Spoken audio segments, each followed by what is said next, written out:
Jacob Keller sat in his office, staring at the financial reports. Sales were steady, but employee turnover was higher than ever. Complaints about management had been trickling in, and customer service ratings had taken a hit. Something wasn't right. He had built the company from the ground up, starting with a single store and expanding to 7 locations across the state. But lately, he felt disconnected. He relied on district managers to report issues, but their reassurances didn't match the growing concerns. Employees were leaving, customers were dissatisfied, and yet, on paper, everything looked fine. Jacob needed answers. Real answers. That's when he decided to go undercover. He had never personally met most of the store-level managers. His face wasn't plastered on company posters, and his involvement had been more strategic than hands-on in recent years. He could walk into any of his stores without being recognized. So, he became Jake, a new intern assigned to shadow employees. With a trimmed beard, glasses, and a completely different wardrobe, he looked nothing like the sharp-dressed CEO he usually was. His first stop was the store with the worst employee retention rate. As soon as he stepped inside, he noticed the tension in the air. Employees avoided eye contact with the managers, and customers weren't being greeted. The energy was off. A tall, thin man in his mid-40s with graying hair approached. "You must be the new intern," he said flatly. "I'm Greg, the store manager. That's Lisa, my assistant manager." He gestured toward a woman leaning against the counter, scrolling on her phone. Lisa barely looked up. "Intern? Great. Another one," she muttered. Jacob forced a smile. "Yeah, just here to learn the ropes." Greg didn't bother with introductions to the other staff. Instead, he led Jacob to the back, where they stored inventory. "Honestly, interns don't last long here," Greg said, crossing his arms. "Most of the employees don't, either. They whine about the workload, expect praise for basic tasks, and act like they're entitled to raises." Jacob raised an eyebrow. "Is turnover bad here?" Lisa snorted. "You have no idea. Most of them quit within months. Can't handle the pressure. We don't coddle people here." Jacob's stomach tightened.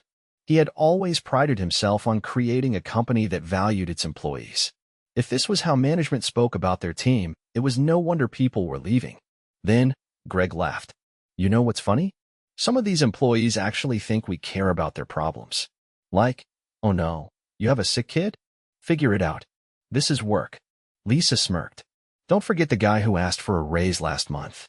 Barely does his job, but thinks he deserves more money. Told him if he wanted a raise, he should try working for once." Jacob clenched his fists. He had built this company on respect. He believed in fair pay, work-life balance, and treating employees like people. This was disgusting. And then, as if the situation couldn't get worse, Lisa added, "We don't even need half of these employees. I could run this store with 3 people if corporate didn't hound us about staffing." Jacob felt his blood boil. That explained the staff shortages. Employees weren't quitting because they were lazy, they were being driven out. He needed to see more before making any moves, so he spent the next few hours shadowing different employees. What he saw confirmed his fears. A cashier named Emily was handling a long line alone while Lisa stood nearby, doing nothing. A stockroom worker, Marcus, was carrying heavy boxes without help. When he asked Greg if he could take a break, Greg scoffed. "Break? You've been here 3 hours. Suck it up." Jacob had seen enough. He wasn't just going to fix this. He was going to make sure Greg and Lisa never treated another employee like this again. Jacob watched as Emily struggled to keep up with the growing line of customers. Her movements were quick but tense, and every time she glanced toward Lisa, it was clear she hoped for some assistance. It never came. A man at the front of the line sighed loudly. He had been waiting too long. Frustration flickered across Emily's face, but she forced a polite smile as she handed him his receipt. The next customer, a woman with a toddler clinging to her leg, stepped forward. Before Emily could greet her, Lisa finally spoke. "You need to speed it up," she said, her voice carrying just enough disdain to make it sting. "Customers don't have all day, and neither do we." Emily's face tightened, but she said nothing. Jacob stepped closer, pretending to organize a display near the register. He wanted to see how much worse this got. When the woman's toddler accidentally knocked over a small stack of candy bars, Lisa groaned. "Unbelievable," she muttered. The mother bent down quickly, apologizing as she gathered the scattered items. Emily knelt beside her, helping without hesitation. "Next time, keep your kid under control. Lisa said flatly. The mother's face turned red, but she didn't argue. She just finished collecting the candy bars, completed her purchase, and left. Jacob clenched his jaw. He had seen enough poor leadership in the first few hours than he had expected to find in days. But he wasn't done. He needed to keep observing. After Emily's shift ended, Jacob made his way to the stockroom, where Marcus was still working. His shirt was damp with sweat, and his breathing was heavy. The stockroom was warm, poorly ventilated, and cluttered with boxes that should have been organized long ago. Greg appeared in the doorway, arms crossed. "You're not done yet?" Marcus wiped his forehead with the back of his hand. "It's a lot of inventory today." Greg scoffed. "It's always a lot. That's the job." Jacob stepped in, grabbing a box from the pile. It was heavier than expected. He turned to Marcus. "How many of these do you move per shift?" Marcus hesitated, as if wondering whether he should answer honestly. "Depends. Some days, over 100. Jacob's stomach turned. That was backbreaking work alone in these conditions. Greg rolled his eyes. "You're acting like it's hard. This is what we pay you for." Jacob set the box down carefully. Marcus didn't argue. He just nodded and kept working. Jacob knew that look: resignation. The kind that came from knowing things wouldn't change, no matter how unfair they were. Greg turned toward Jacob. "You can start helping him if you want to learn something useful." Jacob met his gaze. "I am learning." Greg barely acknowledged him before walking out.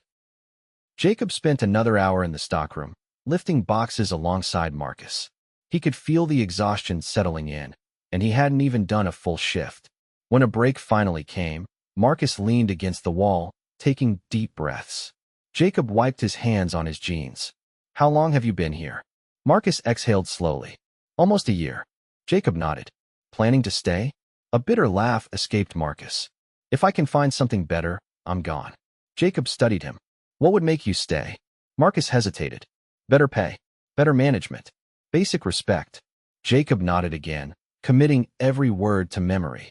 By the time Jacob returned to the front of the store, Lisa was chatting with Greg near the registers, both laughing about something. Neither of them acknowledged the employees still working. Jacob had seen enough. Tomorrow, things were going to change. Jacob arrived at the store the next morning, more determined than ever. He had spent the night reflecting on everything he had seen: the blatant disregard for employees, the dismissive attitude toward customers, the way Greg and Lisa treated the staff like disposable labor instead of human beings. It was unacceptable, and it was going to end today. The moment he stepped inside, Greg was already barking orders at a young employee who was restocking shelves. The kid couldn't have been more than 19, and the way he flinched at every sharp word made it clear he was used to being berated. Jacob kept his expression neutral as he moved toward the back, where employees were gathering before their shifts. Emily was there, adjusting her apron, her posture tense.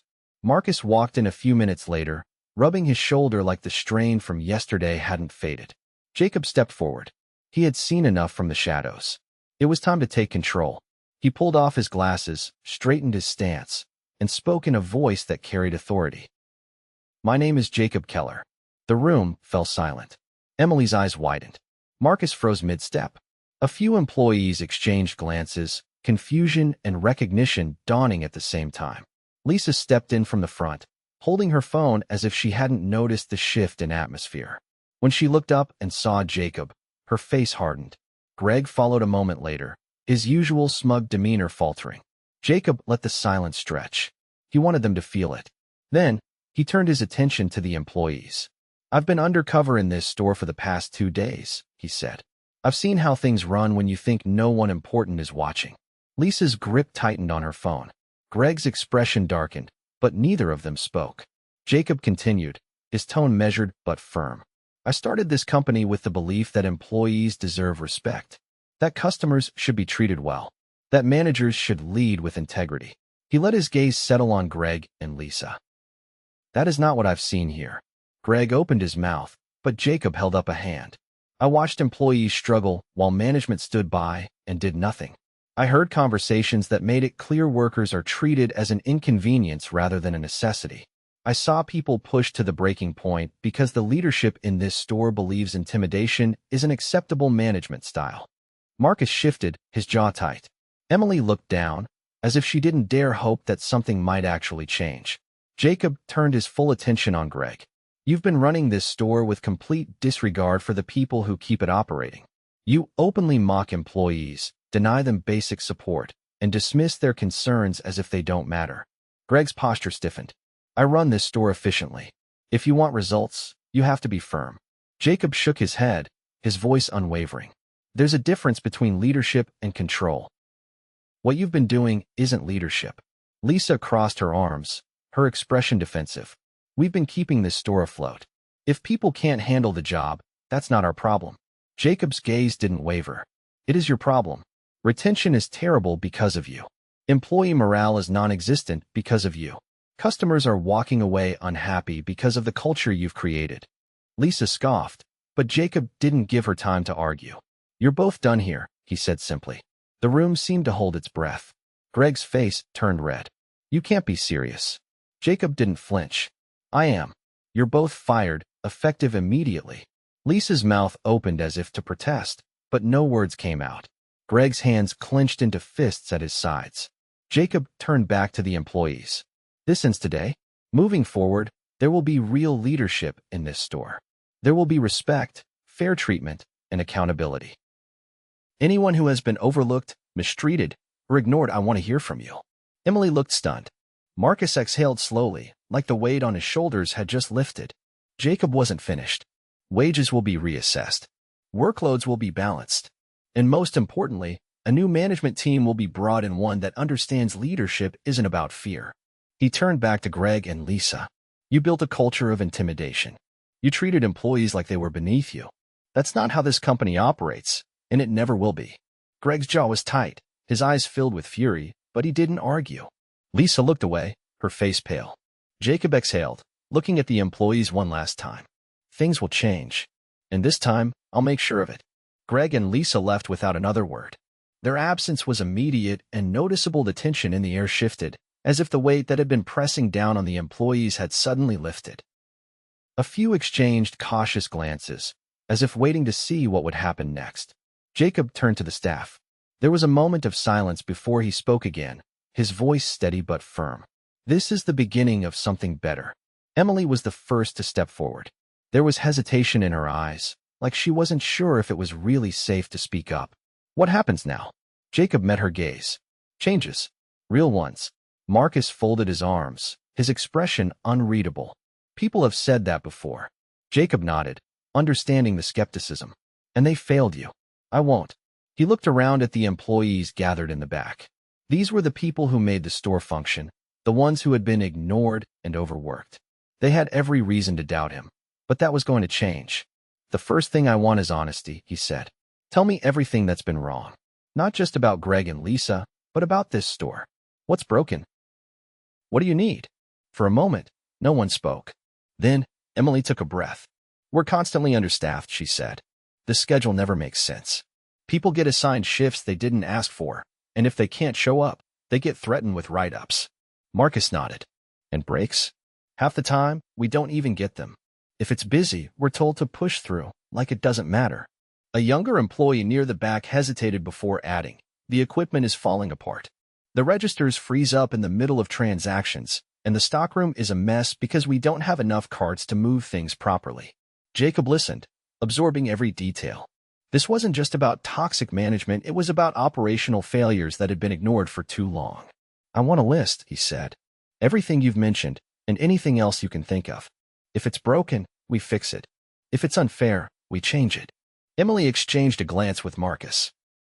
There was still uncertainty, but also something else: hope. Jacob wasn't finished. Compensation is being reviewed. I don't just mean raises for the sake of it, I mean making sure that the work you do is reflected in what you earn. No one should be struggling just to make ends meet while carrying this store on their shoulders. One of the newer employees, a young man who had been quiet until now, finally spoke. You're serious? Jacob met his gaze. Completely. The room was still tense, but the energy had shifted. There was cautious optimism in the way they stood now, like they wanted to believe him but weren't used to promises meaning anything. Jacob wasn't going to let them down. I'm bringing in a temporary manager to stabilize things while we find the right person for the job, he continued. But more importantly, I want your input. What kind of leadership do you need? What do you expect from management? Emily was the first to answer. Someone who listens. Marcus added, someone who actually works with us, not just gives orders. A few others chimed in, echoing similar thoughts. Accountability. Respect. Fairness. Things that should have been basic expectations but had been missing for far too long. Jacob nodded. That's exactly what we'll find. For the first time since he had walked into this store undercover, he saw something different in their faces' relief. He wasn't done yet. I'm also setting up a direct line for employees to report issues. Not to another store manager, not to a district supervisor, to me. That got their attention. If something like this ever happens again, I want to know about it immediately, Jacob said. No more being ignored. No more being dismissed. This company succeeds because of you, and from now on, you will be treated like it. A long silence followed his words. Then, slowly, Marcus nodded. This is the first time someone from corporate has actually cared, he admitted. Emily nodded in agreement. We'll hold you to this. Jacob welcomed it. Good, he said. That's exactly what I want. The meeting ended with a sense of something new, not just change, but trust being rebuilt from the ground up. As Jacob walked through the store one last time that day, he saw the difference already. Employees weren't walking on eggshells anymore. Conversations weren't whispered. The weight of bad management was gone, and in its place was the beginning of something better. This wasn't just about fixing one store. It was a wake-up call for the entire company. Jacob had learned his lesson. He would never be this disconnected again, and neither would his business. Jacob spent the next 3 days at the store, ensuring the transition went smoothly. With Greg and Lisa gone, the employees were adjusting to a workplace without hostility. The temporary manager, a seasoned leader from another location, had stepped in to stabilize operations. But Jacob wasn't relying on management alone. He was on the floor, working alongside the staff, making notes on what needed immediate attention. By the end of the 3rd day, the first set of changes had already been implemented. Schedules were adjusted to be more balanced, ensuring no one was overworked. Break policies were reinforced, with clear expectations that every employee would take the time they were entitled to. Equipment issues were being addressed, with new registers and stockroom supplies already on order. Despite these improvements, Jacob knew there was still work to be done. The store had been running on fear for too long. Trust wouldn't be rebuilt overnight. Employees were still cautious, as if waiting for the other shoe to drop. He needed to make it clear that the changes weren't temporary, they were permanent. At the end of the shift, he gathered the employees in the back room. They stood in a loose circle, some leaning against the walls, others folding their arms. The tension had lessened, but there was still uncertainty in their eyes. I wanted to check in, Jacob said. Not as your CEO, but as someone who's been working beside you this past week. I've seen the effort you put in, the way you make this store run, and I want to make sure you're getting the support you deserve. Emily, who had started becoming more vocal over the past few days, shifted her weight. It's better, she admitted after a pause. But it still feels strange, like we're waiting for things to go back to how they were. Marcus nodded. We've had promises before. Things improve for a little while, then management finds a way to squeeze us again. Jacob had expected this.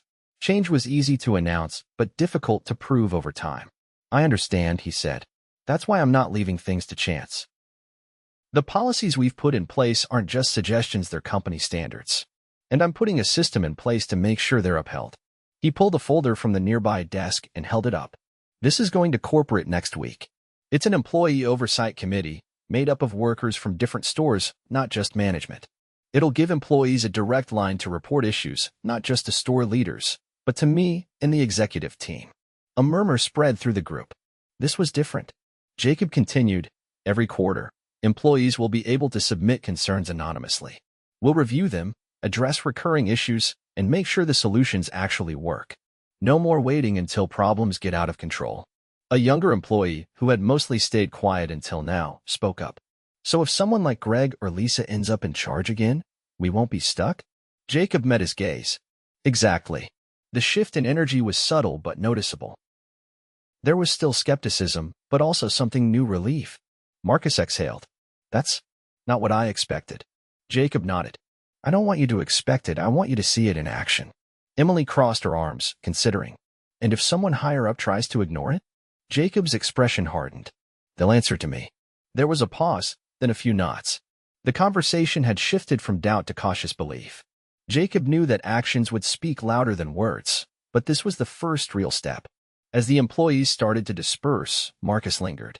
He glanced toward the door, making sure the others were out of earshot before speaking. I was planning to leave, he admitted. Had a few applications out. Figured it was only a matter of time before I found something better. Jacob studied him. And now? Marcus rubbed the back of his neck. I'm still watching. But if things keep going this way, maybe I don't need to leave. Jacob extended a hand. Then I'll make sure you don't have to. Marcus hesitated for only a second before shaking it. Jacob left the store that night knowing the work wasn't done, but that for the first time in a long time, real change was happening. And this time, it would last.